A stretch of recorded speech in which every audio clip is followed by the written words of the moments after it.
Dear students, আজকের যে টপিকটা তোমাদের সাথে ডিসকাস করব সেটা হচ্ছে বায়োটেকনোলজির একটা পার্ট, তার কিছু টপিক আমরা আলোচনা করব। এটাকে বায়োটেকনোলজি 2 হিসেবে আমি নাম দিয়েছি। তো এর মধ্যে আমরা মূলত আলোচনা করবো হচ্ছে ডিএনএ জেল ইলেকট্রোফোরেসিস, আর তোমাদের সাদার্ন ব্লটিং আছে, সাদার্ন ব্লটিং আর ওয়েস্টার্ন ব্লটিং। তো এই তিনটে টেকনিক মূলত আজকের এই অনলাইন লেকচারটায় আমরা আলোচনা করবো। তো চলো দেখে নিই। প্রথমে যেটা ডিসকাস করবো সেটা হচ্ছে DNA jail electrophoresis.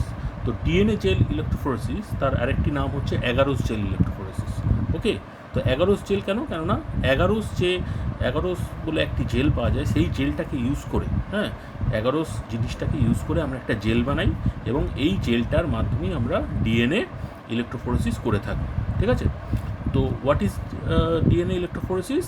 It is agarose gel electrophoresis, and it is a method used in biochemistry and molecular biology to separate and analyze DNA or RNA molecules by size. ঠিক আছে, আমরা কি করছি না ডিএনএ অ্যান্ড আরএনএ মলিকিউলসকে আমরা আলাদা করছি, separate করছি।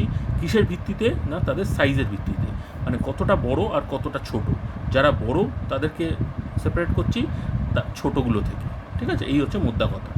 So what is it used for? It is used to determine the size of DNA and also to check the purity of isolated DNA. তাহলে আমরা ওই ডিএনএ ইলেকট্রোফোরেসিসের দ্বারা আমরা কী করছি না ডিএনএর সাইজটা আমরা বুঝে যাচ্ছি যে কত বেস পেয়ারের ডিএনএ ওটা, আর একটা কি না কতটা পিওর, মানে ওই ডিএনএর অন্য কিছুর সাথে লেগে আছে না শুধুমাত্র ডিএনএ আছে না ডিএনএর সাথে একটু প্রোটিন লেগে আছে, সেই সমস্ত পিওরিটি, মানে কতটা পিওর ডিএনএ যেটা আইসোলেট করলাম আমরা, সেই ডিএনএটা কতটা পিওর সেটাও আমরা এই টেকনিকের দ্বারা আমরা বুঝতে পারি। ঠিক আছে, আচ্ছা দেখো নিচে প্রিন্সিপালটা দেওয়া আছে। প্রিন্সিপালটা কি না জেনারেলি আমরা ইলেকট্রোফোরেসিসের দ্বারাই করছি। তাহলে ইলেকট্রোফোরেসিসে আমরা কী করি না একটা ইলেকট্রিক কারেন্ট অ্যাপ্লাই করি। ঠিক আছে, তো ইলেকট্রিক কারেন্টের কী থাকে না দুটো পোল থাকে, একটা পজিটিভ দিক থাকে একটা নেগেটিভ দিক থাকে। আর জেনারেলি এই যে বায়োমলিকিউলগুলো যেগুলো ডিএনএ আর আরএনএ, এদের জেনারেলি কী থাকে না এরা নেগেটিভলি চার্জড মলিকিউল। ঠিক আছে, এবার এরা কী করে না এরা যখন ওই অ্যাগারোসের যে আমি জেলটা বানিয়েছি যেটাকে আমি বলছি অ্যাগারোসের ম্যাট্রিক্স, এরা যখন কারেন্ট অ্যাপ্লাই করলে অ্যাগারোসের জেলের দুদিকে যদি আমরা কারেন্ট অ্যাপ্লাই করি, পজিটিভ আর নেগেটিভ পার্থক্য তৈরি করি, তাহলে কী হবে না এরা হচ্ছে নেগেটিভলি চার্জ স্যাম্পল ডিএনএ আর আরএনএটা। তাহলে এই নেগেটিভলি চার্জ স্যাম্পলগুলো উল্টো দিকের যে পজিটিভ আমার টার্মিনালটা আছে যেটাকে আমরা বলছি অ্যানোড, তার দিকে যাবে, মাইগ্রেট করে যাবে ওই জেলটার মধ্যে দিয়ে, ম্যাট্রিক্সটার মধ্যে দিয়ে। ঠিক আছে, এবার কি হবে না তারা যখন এই যাত্রাটা করছে মানে ওই জেলের মধ্যে দিয়ে যাচ্ছে, তখন তাদের সাইজ অনুযায়ী তারা ওই জেলে আটকে যাবে। ঠিক আছে, ওই 11 যে জেল ম্যাট্রিক্সটা আছে তার মধ্যে আটকা পড়ে যাবে। ঠিক আছে, এবার যে জায়গায় আটকা পড়ে যাচ্ছে, যেমন বড় মলিকিউলগুলো বেশি ট্রাভেল করতে পারবে না, তারা আগেই আটকে যাবে। ছোটো মলিকিউলগুলো এই দিক থেকে ওই দিকের অনেকটাই তারা ট্রাভেল করতে পারবে। ঠিক আছে, অনেকটাই তারা হেঁটে হেঁটে যেতে পারবে, গিয়ে একটা জায়গায় গিয়ে তারা বসে যাবে।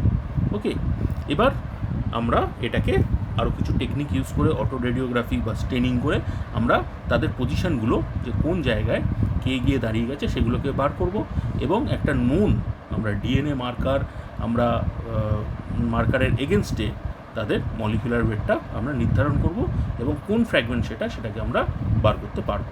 ওকে, তাহলে দেখো প্রিন্সিপালের মধ্যে লাস্টে বলা হয়েছে the largest molecule will have the most difficulty passing through the gel pores. তাহলে জেলের যে পোরগুলো আছে তার মধ্যে দিয়ে যে সবথেকে বড় মলিকিউল তার কিন্তু সবথেকে অসুবিধা হবে। ঠিক আছে, আর যে ছোটো মলিকিউল সে খুব তাড়াতাড়ি ট্রাভেল করতে পারবে ওই জেলের মধ্যে দিয়ে।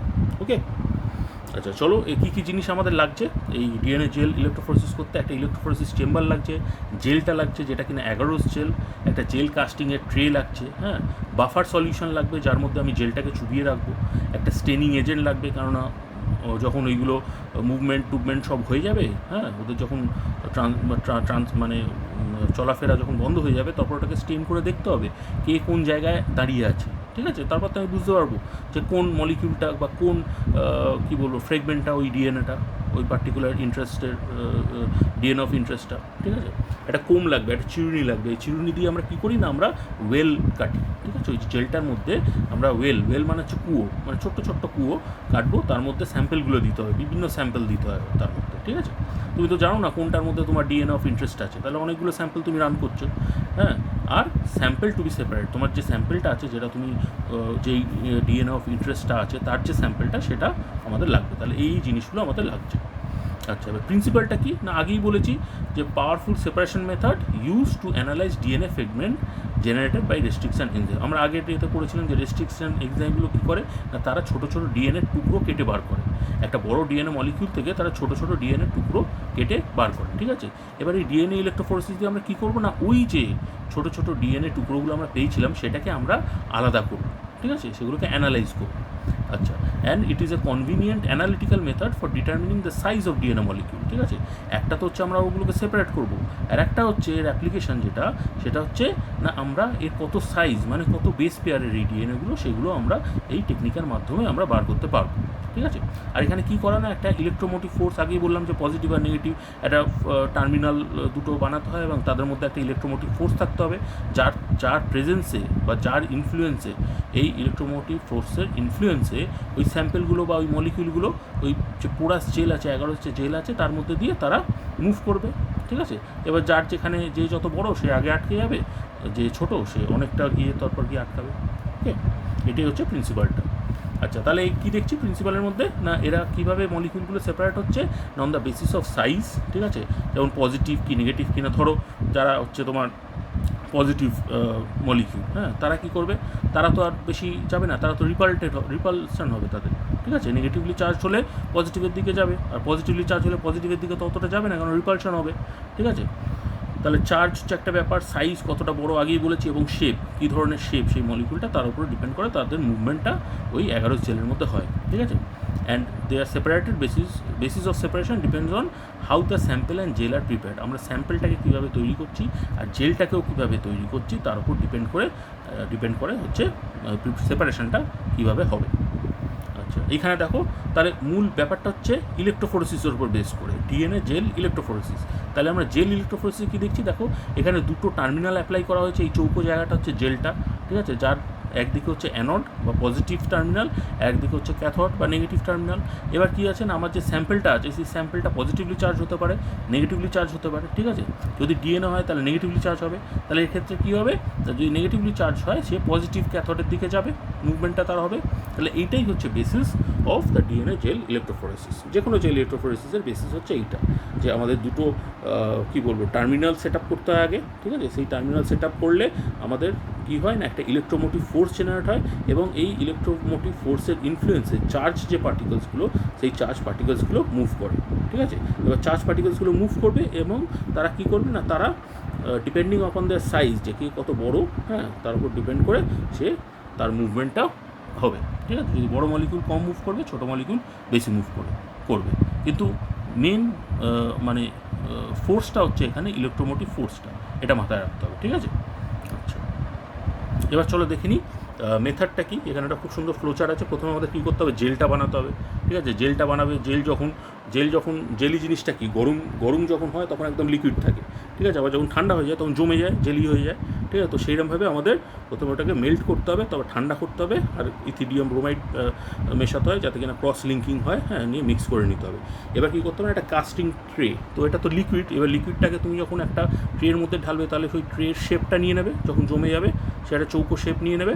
আর ওই কাস্টিং ট্রের মধ্যে আগে থাকতে আমি একটা চিরুনি দিয়ে দেবো। চিরুনি যদি ঢুকিয়ে দিই তাহলে কী হবে না, লিকুইড অবস্থায় যদি আমি চিরুনিটা রেখে দিই, তারপর যদি আমি ওটাকে ঠান্ডা করি, তাহলে চিরুনির যে ওই খাঁজগুলো আছে সেই খাঁজগুলো ফাঁকা ফাঁকা জায়গা হয়ে যাবে, ঠিক আছে। এবং সেটা কী হয়ে যাবে না, সেগুলোকে আমরা বলবো যে আমরা ওগুলোকে ওয়েল তৈরি করি, চিরুনিটা দিয়ে আমরা ওয়েল তৈরি করি। এই ওয়েলের মধ্যে আমরা নির্দিষ্ট স্যাম্পেল দেবো, ঠিক আছে। আচ্ছা, এটা কিন্তু এমনি আমাদের মাথার চিরুনি না, স্পেশাল চিরুনি আছে, একটু গ্যাপ থাকে, ঠিক আছে। চিরুনির যে দাড়িগুলো আছে তার মধ্যে বেশ অনেকটা গ্যাপ থাকে, এরম চিরুনি আমরা ইউজ করি। আচ্ছা, নেক্সট হচ্ছে আমরা একটা রানিং বাফার দেবো ওই ট্রেটার মধ্যে, আর স্যাম্পেলটা লোড করবো, একটা মার্কার লোড করবো। মার্কারটা কি, মার্কারটা হচ্ছে নির্দিষ্ট মলিকুলার ওয়েটের একটা ডিএনএ স্যাম্পেল, ঠিক আছে। অনেকগুলো মলিকুলার ওয়েটের ডিএনএ স্যাম্পেল আমরা লোড করে দেবো, ঠিক আছে, একটা পার্টিকুলার ওয়েলে।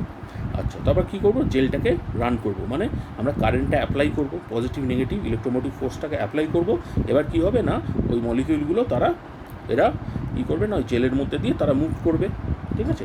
এবার ওটাকে বন্ধ করবো, একটা নির্দিষ্ট সময়ের পর ওটাকে বন্ধ করে আমি জেলটাকে বার করে নেবো। জেলটাকে বার করে নিয়ে আমি কোন ডিএনএর ফ্রেগমেন্টটা কোথায় গিয়ে আটকেছে সেটাকে কীভাবে দেখবো না, একটা ইউভি লাইট বক্সের এগেনস্টে আমি সেটাকে দেখতে পাবো। তো এটা হচ্ছে মূল বিষয়। আচ্ছা, চলো দেখি। আচ্ছা, এখানে দেখো, এখানে ছবিটা খুব সুন্দর দেওয়া হয়েছে। দেখো, এই প্রথম ছবিটা আমি ওয়েল বলছিলাম, এই নীল নীল যে বাক্সগুলো এগুলো হচ্ছে ওয়েল।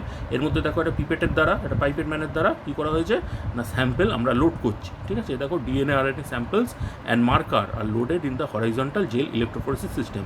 এটা হচ্ছে একটা হরাইজন্টাল জেল ইলেকট্রোফোরেসিস, এমনি ভার্টিক্যাল জেল ইলেকট্রোফোরেসিস সিস্টেমও হয়। তো এই হরাইজন্টাল জেল ইলেকট্রোফোরেসিস সিস্টেমে দেখো এইদিকে যেদিকে ওই পাইপেট ম্যানটা আছে সেইখানে কী করছি না, আমরা মার্কারটাকে লোড করছি। এই মার্কারটার মধ্যে কী আছে না, অনেকগুলো molecular weight OLA DNA fragment আছে এই মার্কারের মধ্যে। ঠিক আছে, তাহলে এবার কী হবে না, এই মার্কারগুলো তাদের নির্দিষ্ট জায়গায় গিয়ে তারা আটকে যাবে। বড়গুলো আগে আটকে যাবে, ছোটোগুলো তারপরে পরে পরে পরে গিয়ে আটকাবে, পজিশন নিয়ে নেবে। এবার কী করব না, আমরা স্যাম্পেল বাকি ওয়েলগুলোতে আমরা স্যাম্পেল দিয়ে দেবো। ঠিক আছে, তার মানে লাস্টের যে ওয়েলটা আছে, এই দিকের লাস্ট বা ওই দিকের লাস্টে যে কোনো একটা লাস্টের ওয়েলে আমি মার্কারটা অ্যাড করব। ঠিক আছে, আর বাকি ওয়েলে আমি আমার নির্দিষ্ট যে স্যাম্পেলগুলো আছে সেই স্যাম্পেলগুলোকে আমি লোড করে দেবো। ঠিক আছে, এবার কী করবো না, এবার আমি ইলেকট্রোমোটিভ ফোর্সটাকে অ্যাপ্লাই করব। ইলেকট্রোমোটিভ ফোর্সটা অ্যাপ্লাই করলে ফ্রেগমেন্টগুলো, ডিএনএ যে ফ্রেগমেন্টগুলো আছে সেগুলো মাইগ্রেট করবে ডিপেন্ডিং আপন দেয়ার মলিকুলার ওয়েট বা সাইজ। ওকে, সো ডাইরেকশানটা হচ্ছে কি না, নেগেটিভ থেকে আমরা পজিটিভের দিকে যাচ্ছি। ডিএনএ যখন নেগেটিভলি চার্জ, তাহলে নেগেটিভ থেকে পজিটিভের দিকে যাবে, হ্যাঁ, ডাইরেকশানটা। এবার কী করবো না, এবার ওই জেলটাকে আমরা নিয়ে আমরা ওটাকে ইথিডিয়াম ব্রোমাইডে স্টেন করব। স্টেন করে আমরা দেখব যে এই ব্যান্ডগুলো আমরা দেখতে পাবো। ব্যান্ডগুলো কি, ব্যান্ডগুলো হচ্ছে ওই ডিএনএ মলিকিউলগুলো, মানে নির্দিষ্ট জায়গায় গিয়ে আটকে গেছে। এবার লাস্টের দেখো, লাস্টের যে ওয়েলটা আছে তার অ্যাগেনস্টে দেখো অনেকগুলো ডিএনএ কিন্তু ফ্র্যাগমেন্ট দেখা যাচ্ছে। এগুলো কি, এগুলো হচ্ছে মার্কারগুলো। ঠিক আছে, আর বাকি যে এগুলো আছে সেগুলো হচ্ছে আমার স্যাম্পেল। তাহলে স্যাম্পেলগুলো আমি মার্কারের সাথে কম্পেয়ার করব। কম্পেয়ার করলে আমি বুঝতে পারবো, আচ্ছা তার মানে এই টুকরোটার মলিকুলার ওয়েট হচ্ছে এইটা। তাহলে সেম লাইনে আছে, সেম লাইনে ওই মলিকুলার ওয়েটওয়ালা যে ফ্র্যাগমেন্টটা স্যাম্পেলের মধ্যে ছিল সেটা গিয়ে আটকে যাবে।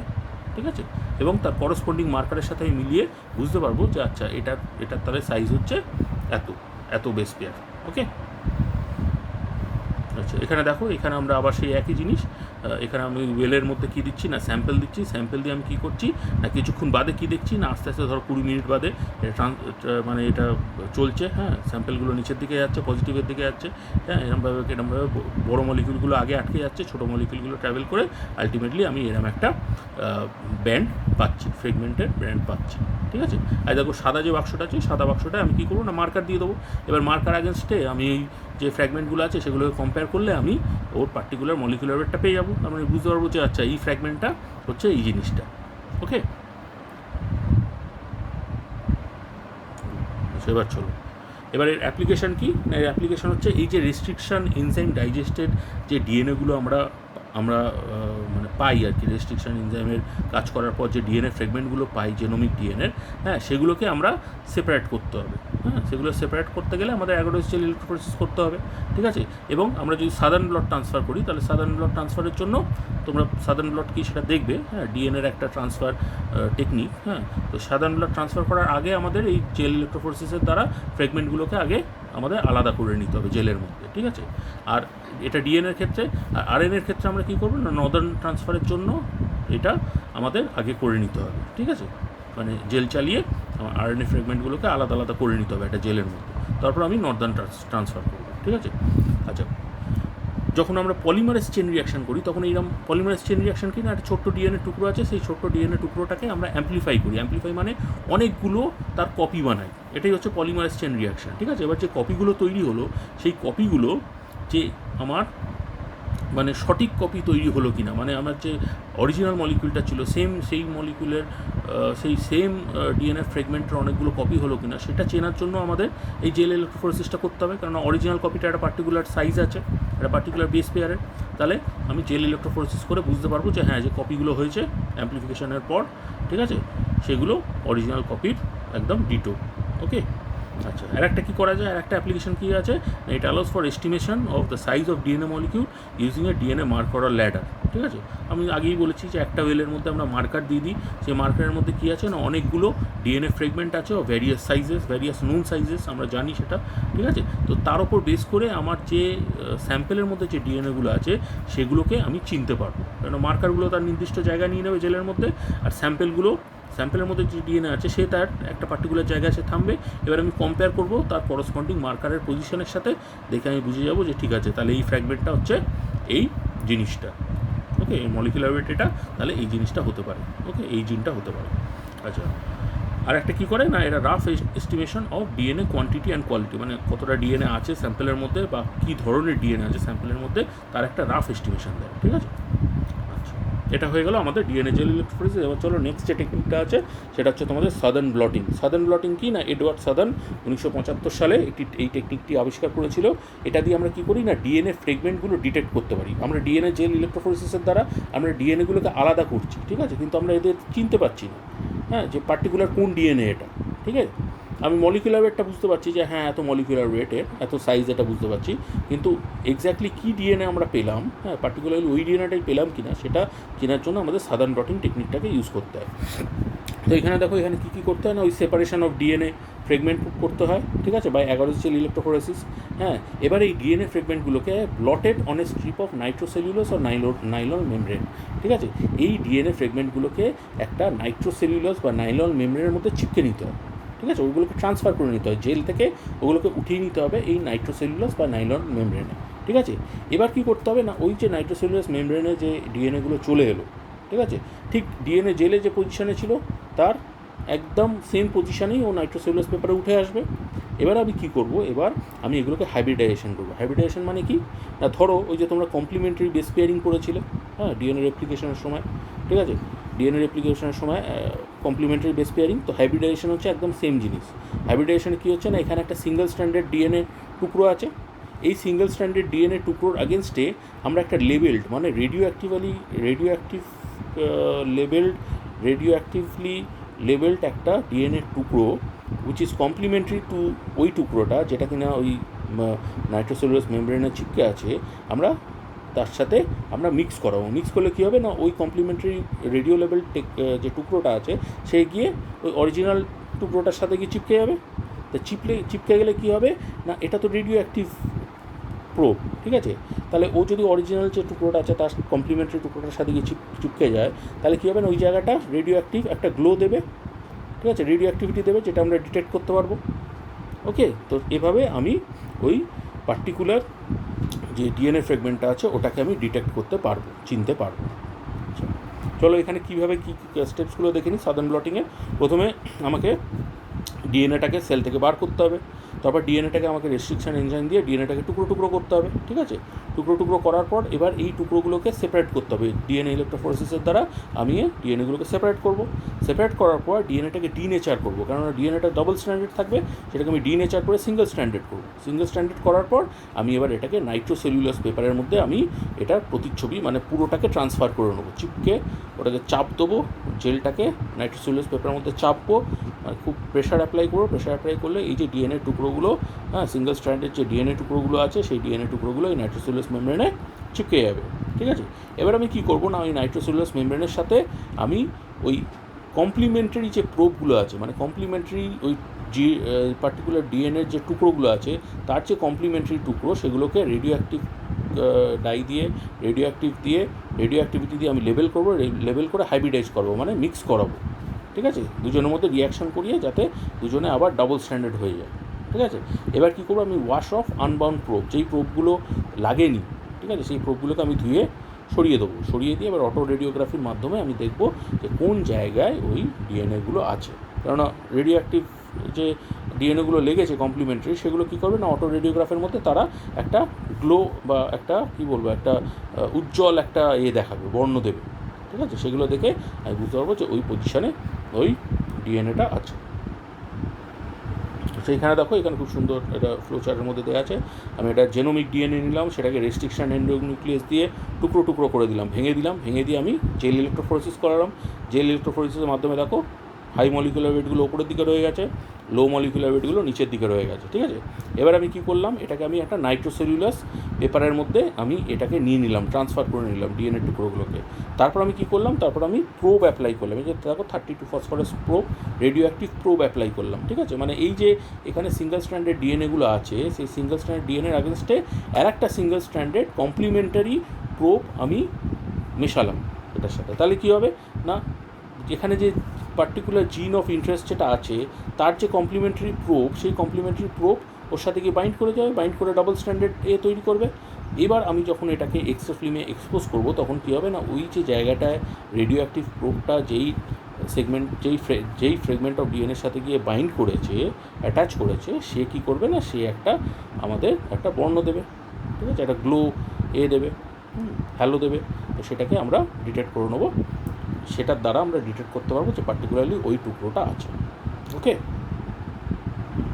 এখানে দেখো, এখানে একটা অ্যানিমেশন দেখানো হয়েছে, এখানে একটা স্পঞ্জ রাখা আছে, তার মধ্যে এবার জেলটা আমি দিলাম, দিয়ে ওপরে একটু চাপ দিলাম, এই নাইট্রোসেলুলোজ পেপার দেবো এর ওপরে, এটা হচ্ছে নাইট্রোসেলুলোজ পেপার, দিয়ে আমি একটা পেপার টাওয়েল দিয়ে এটাকে প্রেশার দিলাম। তাহলে প্রেশার দিলে কী হবে, ওই যে জেলের যে জিনিসগুলো আছে, যে ডিএনএগুলো সেপারেট হয়েছে, যে ডিএনএগুলো সেপারেট হয়েছে, সেটা নাইট্রোসেলুলোজ পেপারে আটকে যাবে, ঠিক আছে। এবার এই নাইট্রোসেলুলোজ পেপারটাকে আমি কী করবো না, এটাকে আমি প্রোব এর মধ্যে দেবো, প্রোব দিলে কমপ্লিমেন্টারি প্রোব দেবো, প্রোব দিলে ও প্রোবটা গিয়ে জিন অফ ইন্টারেস্টের সাথে অ্যাটাচ করবে, ঠিক আছে, বাঁধবে, বাইন্ড করবে, বাইন্ড করে আমি যখন অটো রেডিওগ্রাফি করব তখন এটা আমাকে একটা ব্যান্ড হিসেবে দেখাবে। তো এই হচ্ছে টেকনিকটা। আচ্ছা, এবার চলে এসো নেক্সট থার্ড যে টেকনিকটা আছে, সেটা হচ্ছে ওয়েস্টার্ন ব্লটিং আর ইমিউনো ব্লটিং। ওয়েস্টার্ন ব্লটিংটা কি না, it is a technique for detecting specific proteins. এখন আমরা কী দেখেছিলাম, এতক্ষণ কী দেখলাম, ডিএনএ নিয়ে আলোচনা করছিলাম, ঠিক আছে। ওয়েস্টার্ন ব্লটিংটা কি, ওয়েস্টার্ন ব্লটিংকে ইমিউনো ব্লটিংও বলা হয়, এবং এটা দিয়ে আমরা স্পেসিফিক প্রোটিন আমরা সেপারেট করতে পারি, ঠিক আছে। স্পেসিফিক প্রোটিন আমরা ডিটেক্ট করতে পারি, যেই প্রোটিনগুলো আমরা ইলেকট্রোফোরেসিসের মাধ্যমে, আমরা জানি এসডিএস পেজ ইলেকট্রোফোরেসিস আছে, হ্যাঁ, যা দিয়ে আমরা প্রোটিনকে সেপারেট করতে পারি। তো সেই ইলেকট্রোফোরেসিস দিয়ে যে প্রোটিনকে সেপারেট করা হয়েছে, সেই প্রোটিনগুলোকে ডিটেক্ট করতে গেলে আমাদের এই টেকনিকটা ইউজ করতে হয়। আর এখানে আমরা কী ইউজ করি, ওখানে যেমন আমরা রেডিও অ্যাক্টিভ লেভেলটা, ধরো নিউক্লিওটাইড ইউজ করেছিলাম, এখানে আমরা কী করি, radio active level antibody use করি। ওকে, চলো জিনিসটা কী দেখে নিই। এখানে দেখো খুব সুন্দর ফ্লোচার্ট দিয়ে দেখা আছে। এখানে আমরা কী করছি না, কিছু কিছু অ্যান্টিজেন আমি এই ইলেকট্রোফোরেসিসের যে ওয়েলগুলো আছে সেই ওয়েলের মধ্যে লোড করছি, আর আমি ইলেকট্রোফোরেসিস জেলটাকে চালাচ্ছি। জেলটা চালালে কী হবে, প্রোটিনগুলো তাদের মলিকুলার ওয়েট অনুযায়ী তারা সেপারেট হয়ে যাবে, আলাদা আলাদা জায়গায় গিয়ে দাঁড়িয়ে যাবে। এবার কী করবো, ওটাকে একটা নাইট্রোসেলুলোজ পেপারে দেখো আমি ট্রান্সফার করে নিলাম। এবার এই নাইট্রোসেলুলোজ পেপারটাকে আমি একটা পাত্রের মধ্যে নিলাম, একটা ট্যাঙ্কের মধ্যে নিলাম, এবং তার মধ্যে আমি লেবেলড অ্যান্টিবডি, ঠিক আছে, ইমিউনো লেবেলড অ্যান্টিবডি, মানে এগুলো হচ্ছে রেডিও অ্যাক্টিভ লেবেলড অ্যান্টিবডি হতে পারে, বা কোনো ডাই দিয়ে লেবেল করা, ফ্লোরেসেন্ট ডাই দিয়ে লেবেল করা অ্যান্টিবডি হতে পারে। সেটাকে আমি ওই যে নাইট্রোসেলুলোজ পেপার আছে তার সাথে আমি একটা সলিউশনের মধ্যে দিয়ে ছেড়ে দিলাম, ঠিক আছে। এবার কী হবে না, এই অ্যান্টিবডিগুলো ওই যে অ্যান্টিজেনগুলো নাইট্রোসেলুলোজ পেপারে উঠে এসছে তার সাথে গিয়ে বাইন্ড করবে, ঠিক আছে। বাইন্ড করে আমি তারপর এটাকে অটো রেডিওগ্রাফির মাধ্যমে আমি অ্যান্টিজেনের যে ব্যান্ডগুলো, আমি সেই ব্যান্ডগুলো আমি দেখতে পাবো, ঠিক আছে। তাহলে এইটা হচ্ছে আমাদের ওয়েস্টার্ন ব্লটিং, ঠিক আছে। নর্দার্ন ব্লটিং আমরা সাদার্ন ব্লটিং আমরা কী দেখলাম, সাদার্ন ব্লটিং আমরা দেখছিলাম যে রেডিও অ্যাক্টিভ প্রোব ইউজ করা হয়েছে, ঠিক আছে। রেডিও অ্যাক্টিভ প্রোব মানে radio active DNA fragment use করা হয়েছে প্রোব হিসেবে। আর এখানে আমরা কী ইউজ করছি, এখানে আমরা অ্যান্টিবডি লেবেলড অ্যান্টিবডি ইউজ করছি অ্যাজ দ্য প্রোব। এই হচ্ছে ডিফারেন্সটা। আচ্ছা, এবার চলো এখানে ফ্লো চার্টটা দেখো। এখানে আমরা প্রথমে প্রোটিন যে স্যাম্পলটা আছে সেটাকে আমরা ইলেকট্রোফোরেসিসের দ্বারা আলাদা করছি। এবার এটাকে কী করছি না, assembling the western blot sandwich, ওই মানে চাপ দেওয়ার জন্য ওটাকে বলছে স্যান্ডউইচ, হ্যাঁ। এই নাইট্রোসেলুলোজ পেপারে তুমি চাপ দিয়ে যে ওটাকে ওঠাবে, জেলের যে পজিশনটা আছে প্রোটিনের, সেগুলোকে তুমি নাইট্রোসেলুলোজ পেপারে উঠিয়ে নেবে, প্রোটিনগুলোকে উঠিয়ে নেবে। তো transferring proteins from gel to nitrocellulose paper. তারপর কী হবে, স্টেনিং অফ ট্রান্সফার প্রোটিনস। এই যে প্রোটিনগুলো ট্রান্সফার হলো, এরা নাইট্রোসেলুলোজ পেপারে তো আর কিছু দেখা যায় না, ওটা তো একটা জাস্ট ট্রান্সপারেন্ট পেপার, ঠিক আছে। তো সেটাকে এই প্রোটিনগুলো দেখতে গেলে আমাকে প্রোটিনগুলোকে স্টেন করতে হবে। স্টেন করলে আমি জায়গাগুলো দেখতে হবে যে কোন কোন জায়গায় নাইট্রোসেলুলোজ পেপারে প্রোটিনগুলো আছে, ঠিক আছে। তারপর কী করবো না, blocking non specific antibody sites on the nitrocellulose paper. এটা খুব ইম্পর্টেন্ট, কেন নাইট্রোসেলুলোজ পেপারে আমার অ্যান্টিবডি, তো এরপরে তো আমি অ্যান্টিবডি দেবো। এবার অ্যান্টিবডিগুলো কী করবে, অ্যান্টিজেনের সাথেই বাইন্ড করবে। এবার অ্যান্টিবডিগুলো যাতে ভুলভাল জায়গায় গিয়ে বাইন্ড না করে, তার জন্য ওই যে ভুলভাল জায়গাগুলো সেগুলোকে বলছে নন স্পেসিফিক অ্যান্টিবডি সাইট, ঠিক আছে। এই নন স্পেসিফিক অ্যান্টিবডি সাইট ওই নাইট্রোসেলুলোজ পেপারে যা যা আছে সেগুলোকে আমি ব্লক করে দেবো, ঠিক আছে। সেটা কোনো এনজাইম দিয়ে আমি ব্লক করে দিলাম। এবার কী করবো না, এবার আমি ওই যে অ্যান্টিবডিগুলো আছে যেগুলো বলছে প্রোব, হ্যাঁ, probing electroblotted proteins with primary antibody, ঠিক আছে। ওই যে প্রোটিনগুলো আছে যেগুলো ব্লট হয়ে গেছে নাইট্রোসেলুলোজ পেপারে, সেই প্রোটিনগুলোকে আমি প্রোব করব ইউজিং প্রাইমারি অ্যান্টিবডি, ঠিক আছে। এখানে প্রাইমারি অ্যান্টিবডি ইউজ করে আমি ওগুলোকে আটকে দিলাম, ওই অ্যান্টিজেনগুলোকে বাইন্ড করিয়ে দিলাম প্রাইমারি অ্যান্টিবডির সাথে, ঠিক আছে। ওয়াশিং অ্যাওয়ে নন স্পেসিফিক্যালি বাউন্ড প্রাইমারি অ্যান্টিবডি। এবার কী হবে, কিছু কিছু অ্যান্টিবডি আছে যারা বাইন্ড করবে না, সেগুলো আমার দরকার নেই, সেগুলোকে আমি ওয়াশ করে ধুয়ে সরিয়ে দেবো, আর যেগুলো বাইন্ড করবে সেগুলো বাইন্ড করে থাকবে অ্যান্টিজেনের সাথে, তাহলে ওগুলো নাইট্রোসেলুলোজ পেপারে চিপকে আছে। এবার কী হবে না, এই যে অ্যান্টিবডিগুলো যে বাইন্ড করে আছে, এই অ্যান্টিবডিগুলোকে আইডেন্টিফাই করতে হবে, ঠিক আছে? আমি কিন্তু এখানে অ্যান্টিজেনটা আইডেন্টিফাই করছি না, অ্যান্টিজেনের সাথে অ্যান্টিবডিটা বাইন্ড করে আছে, এই অ্যান্টিবডিটাকে এবার আমি আইডেন্টিফাই করছি। কীভাবে আইডেন্টিফাই করছি? Detecting bound antibody by horseradish peroxidase anti immunoglobulin conjugate, ঠিক আছে? এই যে জিনিসটা আছে horseradish peroxidase anti immunoglobulin conjugate, এটা আমি এবার মিডিয়ামের মধ্যে দিয়ে দিচ্ছি। এটা এবার কী করবে না, এটা গিয়ে ওই অ্যান্টিবডিগুলোর সাথে গিয়ে বাইন্ড করে যাবে, যেই অ্যান্টিবডিগুলো অ্যান্টিজেনের সাথে বাইন্ড করছে তার সাথে গিয়ে এই জিনিসটা এই horseradish peroxidase anti immunoglobulin conjugate এগিয়ে বাইন্ড করবে, আর বাইন্ড করে সে কী তৈরি করবে না, সে একটা ডাই অ্যামাইনো বেনজিডিন প্রেসিপিটেট তৈরি করবে, যেটাকে আমরা বলি ড্যাব, ঠিক আছে? এই একটা প্রেসিপিটেট তৈরি করবে। এবার এটাকে যখন আমরা ফটোগ্রাফ করব, হ্যাঁ, বা অটো রেডিওগ্রাফ করবো, বা লিউমিনেসেন্সে দেখবো, কেমিলিউমিনেসেন্সে দেখবো, তখন আমরা একটা পার্টিকুলার স্পট দেখতে পাবো, ঠিক আছে? একটা পার্টিকুলার স্পট না, যে অনেকগুলো প্রোটিন হলো অনেকগুলো স্পট আমরা দেখতে পাবো। চলো দেখি, এখানে দেখো এই যে এটা হচ্ছে নাইট্রোসেলুলাস মেমব্রেনটা, ঠিক আছে, যার মধ্যে প্রোটিনটাকে দেখো, এটা হচ্ছে টার্গেট প্রোটিনটাকে ট্রান্সফার করে নেওয়া হয়েছে। এবার আমি প্রাইমারি অ্যান্টিবডি দিলে কী করবে না, এই প্রাইমারি অ্যান্টিবডিটা এই প্রোটিনটার সাথে বাইন্ড করবে অ্যান্টিজেন অ্যান্টিবডি রিয়াকশানে, ওকে? এবার এই যে কোন জায়গায় অ্যান্টিবডিগুলো বাইন্ড করে আছে সেগুলো দেখার জন্য আমি কী করব, একটা সেকেন্ডারি অ্যান্টিবডি, এই সেকেন্ডারি অ্যান্টিবডিটিকে horseradish peroxidase conjugated antibody, ঠিক আছে? এটা হচ্ছে সেকেন্ডারি অ্যান্টিবডি, তাহলে এটা হচ্ছে এনজাইম কনজুগেটেড সেকেন্ডারি অ্যান্টিবডি, ঠিক আছে? এনজাইমটা কি? এনজাইমটা হচ্ছে হর্স রেডিস প্যারক্সিডেজ, ঠিক আছে? HRP বলে। এবার এই গিয়ে ওই প্রাইমারি অ্যান্টিবডির যে এফসি সেগমেন্টটা আছে তার সাথে গিয়ে বাইন্ড করে যাবে, বাইন্ড করে গিয়ে এবার দেখো আমরা কী করবো না, কলোরিমেট্রিক বা কেমিলিউমিনেসেন্ট টেকনিক দিয়ে আমি এই জায়গাটাকে আমি ডিটেক্ট করতে পারবো, ঠিক আছে? আইদার ওটা একটা কলোরিমেট্রিক দেবে, হ্যাঁ, বা একটা কেমিলিউমিনেসেন্স একটা ফ্ল্যাশ দেবে, যার থেকে আমরা ডিটেক্ট করতে পারবো যে ওই জায়গায় ওই প্রোটিনটা আছে। ক্লিয়ার? তাহলে কালকে তোমাদের অ্যাসাইনমেন্টে এই টপিকটা থাকবে।